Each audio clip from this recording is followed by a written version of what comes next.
സ്കൂളൊക്കെ തുറന്നിട്ടുള്ള ഒരു രാവിലത്തെ ഡേ ഇൻ മൈ ലൈഫാണ് കേട്ടോ. രാവിലെ കണ്ടോ എണീക്കാനേ വയ്യ ബേബിക്ക്.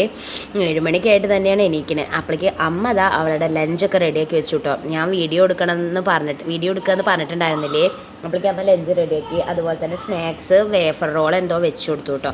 പിന്നെ ഒരു കുപ്പിയിൽ വെള്ളമൊന്നും ആക്കി കൊടുത്തു. ഫുള്ളൊന്നും നിറച്ച് കൊടുക്കില്ല കേട്ടോ, കാരണം കുടിക്കില്ല. ഇപ്പം മഴക്കാലം അല്ലേ, നല്ല സുഖമായിട്ട് മൂടി പുതച്ച് ഉറങ്ങാൻ പറ്റേണ്ട ഡേ ആണല്ലോ.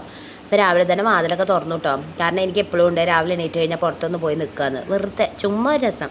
അപ്പോൾ മഴ തലേ ദിവസം പെയ്തതിൻ്റെയാണ് ഇതൊക്കെ കാണുന്നത്. കുറച്ച് കഴിഞ്ഞപ്പോൾ മഴയും പെയ്തു കേട്ടോ. നല്ല മഴക്കാറ് പോലെ ഉണ്ടായിരുന്നു. അപ്പോൾ വേദുവിനെ തലേ ദിവസം ഡോക്ടറൊക്കെ കാട്ടിയിട്ടുണ്ടായിരുന്നു, പനി ചുമ. അപ്പോൾ ഭേദമായി വരുന്നു. അപ്പോൾ അത് കഴിഞ്ഞപ്പോൾ ഇതാ മഴ നന്നായി പെയ്തു കേട്ടോ. അപ്പോൾ കുറച്ച് നേരം വേദു ഞാനും അവിടെ അങ്ങനെ ഇരുന്നിട്ട് മഴ ആസ്വദിച്ചിരുന്നു. പിന്നെ ചാച്ചൻ വന്നിട്ടുണ്ടായിരുന്നു, അതായത് എൻ്റെ അച്ഛൻ വന്നിട്ടുണ്ടായിരുന്നു. അപ്പോൾ അച്ഛൻ 2 ദിവസത്തെ ലീവിന് വന്നിട്ടുണ്ടായിരുന്നു, പോവാൻ നിൽക്കുമായിരുന്നു. അപ്പോൾ വേദു പറയുമായിരുന്നു ചാച്ചൻ പോകണ്ട എന്നൊക്കെ പറയായിരുന്നു കേട്ടോ. അപ്പോൾ അച്ഛൻ പോകുമ്പോൾ വേദു ടാറ്റൊക്കെ കൊടുക്കുന്നുണ്ട് കേട്ടോ. അച്ഛൻ കണ്ടിട്ടൊന്നുമില്ല, അപ്പോൾ ഉറക്കം വിളിക്കണൊക്കെ ഉണ്ട്. പിന്നെ അച്ഛൻ തിരിഞ്ഞ് ടാറ്റൊക്കെ കൊടുത്തു. അത് കഴിഞ്ഞ് അമ്മയുടെ ഡ്യൂട്ടിയുടെ മുടി കെട്ടണതൊക്കെ അമ്മ ഇല്ലാത്ത ദിവസം മാത്രമാണ്. എങ്ങടെയും പോയ ദിവസങ്ങളിലായിരിക്കും ഞാൻ മുടി കെട്ടി കൊടുക്കുക കേട്ടോ.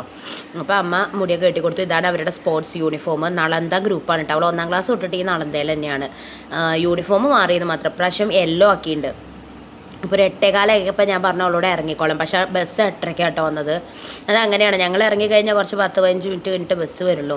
എനിക്കും ജലദോഷം പിടിച്ചു ഗൈസ്, നല്ല ജലദോഷം പിടിച്ചു. ഒരു ദിവസം കൊണ്ട് അവൻ്റെ നിന്ന് എനിക്കത് പകർന്നു. അപ്പോൾ 2 കുടയാണ് ഞങ്ങൾ എടുത്തത്. ഞാൻ അവളും കൂടി ഒരു കുടയിൽ നിന്നു, ആ വേദുട്ടനും ഒരു കുട എടുത്തു കേട്ടോ. അവന് പിന്നെ ഒറ്റയ്ക്കൊരു കുട വേണം. അവനോട് ഞാൻ പറഞ്ഞത് മഴ കാരണം വരണ്ട, വീട്ടിൽ തന്നെ ഇരുന്നോ, കേട്ടില്ല. അപ്പം എന്നാൽ ആയിക്കോട്ടെ അനുസരിച്ച് ഞാൻ പറഞ്ഞു, ഒന്ന് എൻ്റെ കൂടെ അങ്ങോട്ട് പോകുന്നോ പറഞ്ഞു കേട്ടോ. ഇപ്പം ഇനി മഴക്കാലമായി കഴിഞ്ഞാൽ ഓരോരുത്തർക്കും ഓരോ രോഗങ്ങളാണ് വരിക. എല്ലാവരും സേഫായിട്ട് ഇരിക്കുക.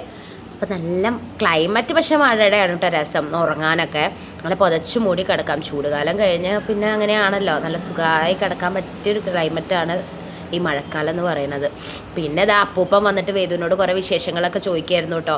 എന്നാ ബാലവാടി പോകണമെന്നൊക്കെ ചോദിക്കായിരുന്നു കേട്ടോ.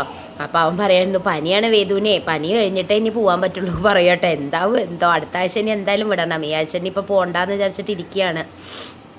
അപ്പോൾ കുറച്ച് നേരം അപ്പൂപ്പനോടൊക്കെ വർത്തമാനം പറഞ്ഞ് ഒരു 8:30 ആകുമ്പോൾ അവളുടെ ബസ് വന്നു കേട്ടോ. അപ്പോൾ ബസ്സിൽ ചേച്ചിയോട് എന്നും അവൻ ടാറ്റുമ്പോ കൊടുക്കും കേട്ടോ. നല്ല ചേച്ചിയാണ്. ചേച്ചി എപ്പോഴും ചോദിക്കുക അവനോട് ഈ കയറുണ്ട് ഈ ബസ്സിലെന്ന്. അപ്പോൾ അവൻ പറയില്ല എന്ന് കേട്ടോ. വേദുക്കുട്ടനും ആ ചേച്ചി തമ്മിൽ എന്തായാലും നല്ല കമ്പനി ആയിട്ടുണ്ട്. അപ്പോൾ ടാറ്റയൊക്കെ കൊടുത്തിട്ട് ചേച്ചീനെ പറഞ്ഞയച്ചു. പിന്നെ അത് കഴിഞ്ഞ് ഞങ്ങൾ തിരിച്ച് വീട്ടിലേക്ക് പോയിട്ട് ബ്രേക്ക്ഫാസ്റ്റൊക്കെ കഴിച്ചു. എൻ്റേതായിട്ടുള്ള പണികളൊക്കെ നോക്കി. അപ്പോൾ ഇത്രയുള്ളൂ ഗൈസ് ഞങ്ങളുടെ കുറച്ചൊരു രാവിലത്തെ ഒരു തിരക്ക് പിടിച്ച ദിവസം.